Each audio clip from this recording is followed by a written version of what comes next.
Boa noite, aqui à sua direita.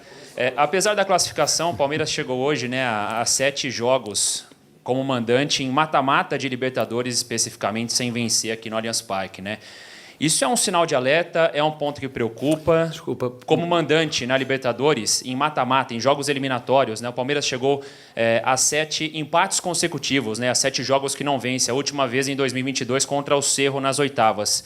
De lá para cá, sempre empates nesses duelos eliminatórios. Alguns não foram suficientes nas eliminações, no caso. Vem aí o River Plate pela frente. Imagino que você já tenha acompanhado até um pouquinho dos pênaltis, talvez, agora no vestiário. É um ponto que preocupa. O Palmeiras vai ter, mais uma vez, essa vantagem de decidir em casa, se é um sinal de alerta que fica ligado, de certa maneira, apesar da classificação. Obrigado. Olha, eu respeito e compreendo a tua pergunta.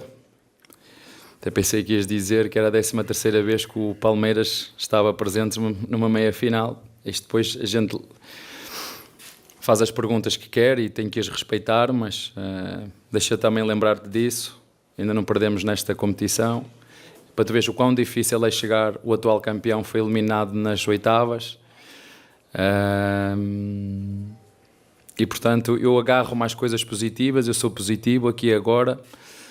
O passado, tu já viste que ninguém quer saber do passado, certo? Portanto, as pessoas querem saber é do aqui e do agora. E o aqui e o agora foi que fizemos hoje um jogo esforçado e os nossos jogadores sabem que podemos fazer mais e melhor. A verdade é que o responsável sou eu, a verdade é que quem trocou a equipa fui eu, quem fez as escolhas fui eu também.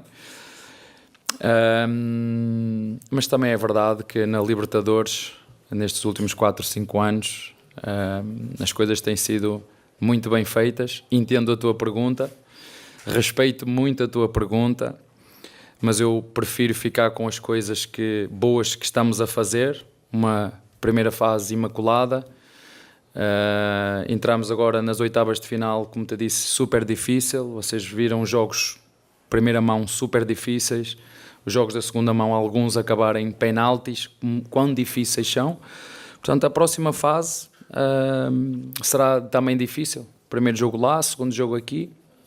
Vamos continuar a fazer o que sempre fazemos, mas como te disse, entendo a tua pergunta, mas prefiro valorizar este lado se tu não ficares chateado, mas mais uma vez, ou 13ª vez, eu acho que o Palmeiras chega nas quartas de final. Portanto, novo jogo, nova história, adversário diferente, e estamos aí, é o que te posso dizer.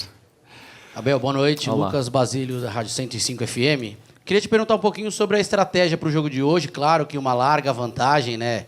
Estava tudo muito encaminhado para a classificação. Você poupa poucos jogadores, a gente pode dizer, né? Que a gente citou o Lucas Evangelista, talvez também o Piquerez, que ficaram no banco de reserva, são os jogadores mais frequentes no time titular, né? E os coloca, inclusive, no segundo tempo. Depois do Sport, se você vai ter uma semana quase completa, né, antes do Clássico, novamente contra o Corinthians. Por isso eu queria te perguntar a respeito desse planejamento, né, dessa programação do time que você utilizou essa noite. Obrigado.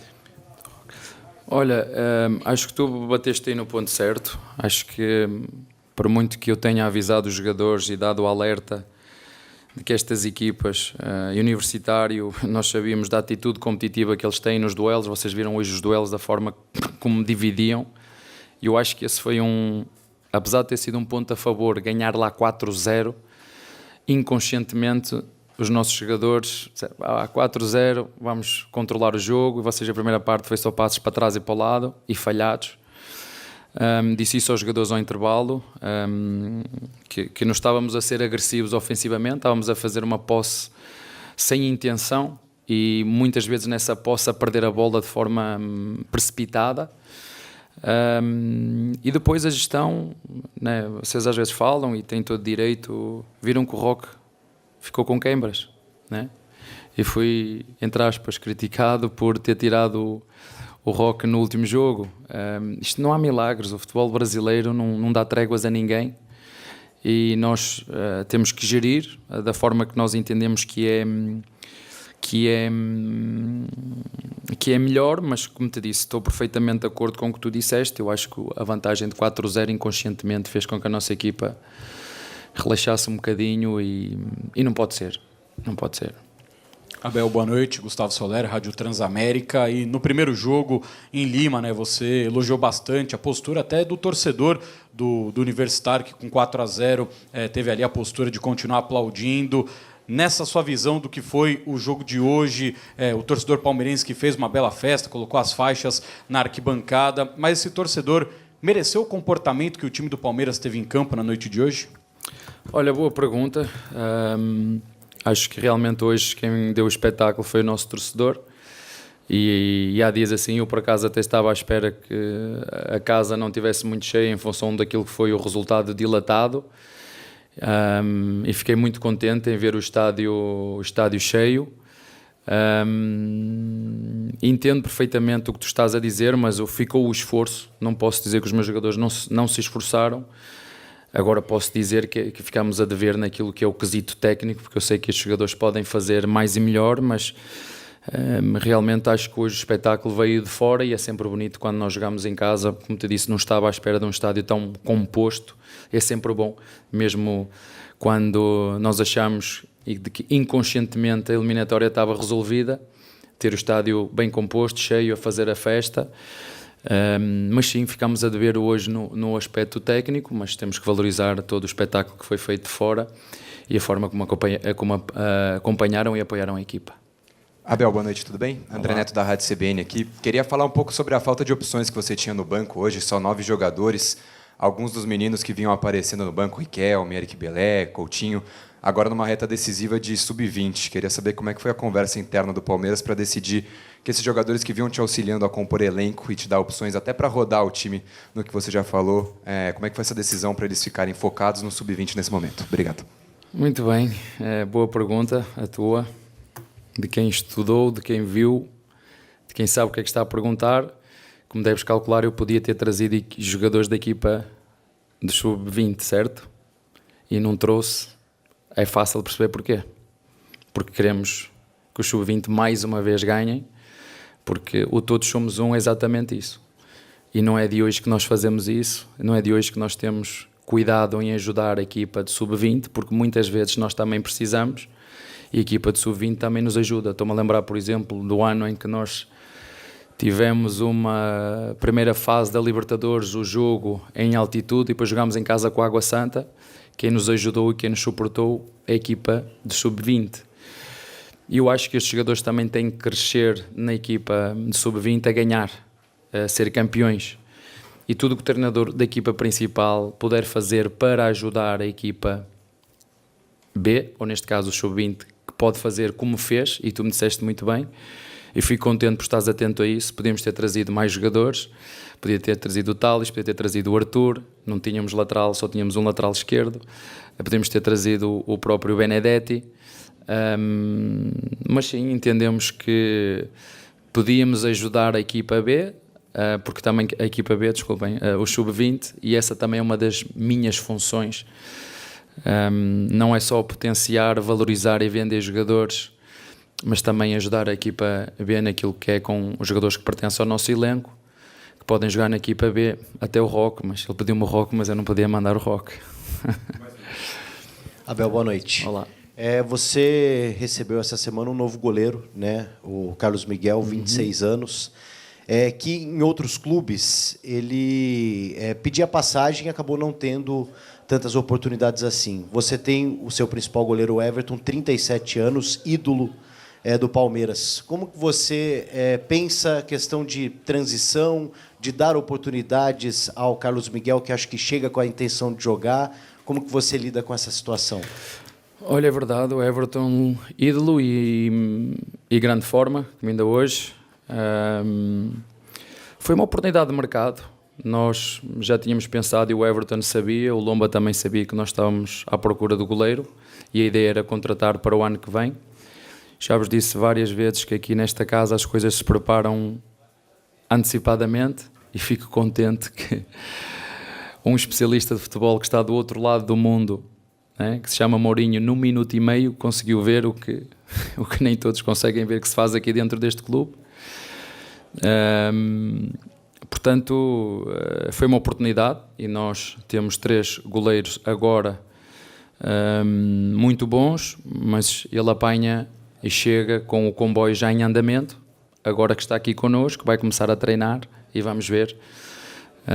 Eu sempre disse que aqui eu não dou camisetas a ninguém, quem vem, quem chega tem que demonstrar, mas neste momento os outros dois estão à frente pelo número de jogos que têm, pelo ritmo. Agora ele vai ter que recuperar, treinar e daqui até ao fim vamos ver. Mas como te disse, não era para vir este ano, foi uma oportunidade de mercado que a Leila e o Barros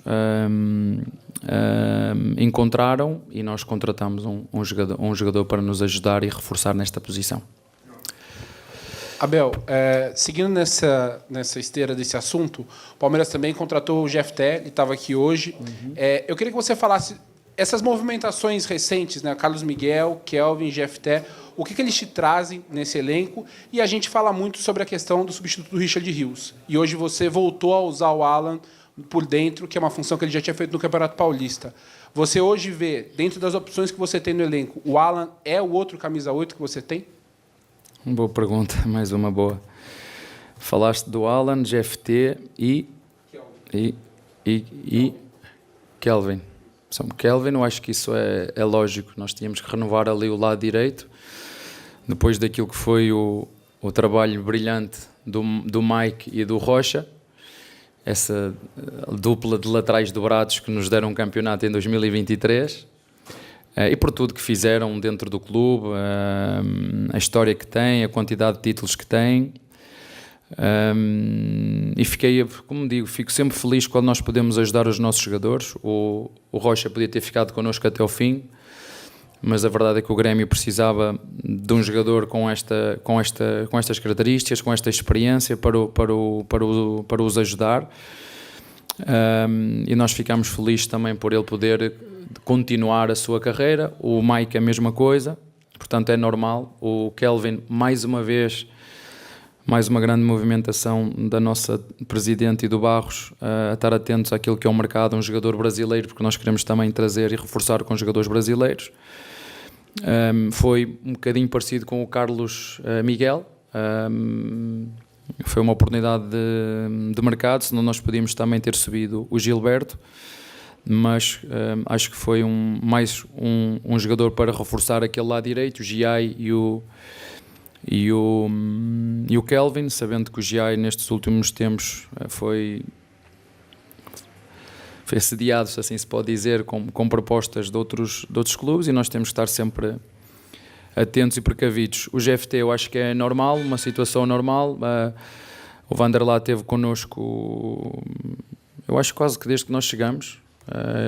Ele lembro que dele ser suplente do Vina, depois suplente daquele jogador que nós contratamos que chegou no Mónaco, o Jorge. Aos poucos foi passando para cima, mas entendemos que agora, em função daquilo que era o contexto dele no clube, acho que o Red Bull Bragantino é aquele clube fantástico, porque não tem pressão de ter que ganhar, não tem pressão de ter que performar.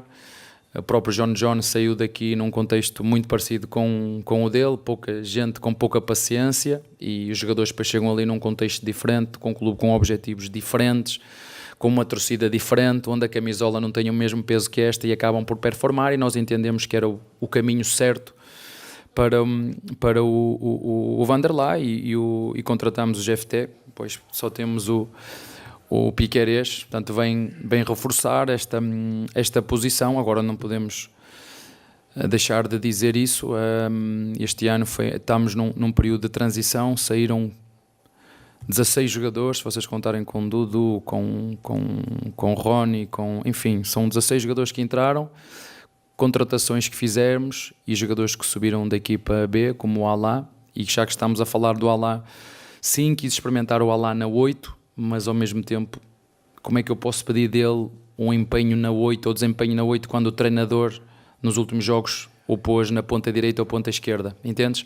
Metê-lo aqui a 8 para ver o que é que ele nos podia dar, mas eu tenho que entender que nos últimos, sei lá, no Mundial fez na ponta direita, né? um ponta armador, e fez um Mundial espetacular nessa posição, e hoje resolvi, em função também indiretamente o treinador também passa mensagens. Hoje também quis ver o Alá nessa posição, se nos podia ajudar sem nós termos que ir ao mercado, mas não posso não ter intenção a isso, que até agora pus ponta direita, ponta esquerda, ponta direita, ponta esquerda, e o treinador hoje lembrou-se, ok, como ele já fez a volante, meti-o a 8. Mas deixa-me dizer, só para terminar, eu não o tirei para ele estar a jogar mal. Até porque eu achava que ele era dos jogadores até mais agressivo e mais audaz. Eu tirei porque ele tinha amarelo. E só faltava ficarmos, como foi contra o Corinthians, com menos um jogador, e eu a tentar fazer gestão física e ter que jogar mais 30 ou 40 minutos com menos um jogador. Portanto, ele saiu só, e é bom que fique claro, porque na minha opinião estava a ser um dos melhores jogadores, mas isto é a minha opinião, por ter amarelo, e às vezes um jogador jovem pode não conseguir gerir este amarelo até ao fim, e nós não queríamos, ou eu não queria arriscar. Está bem?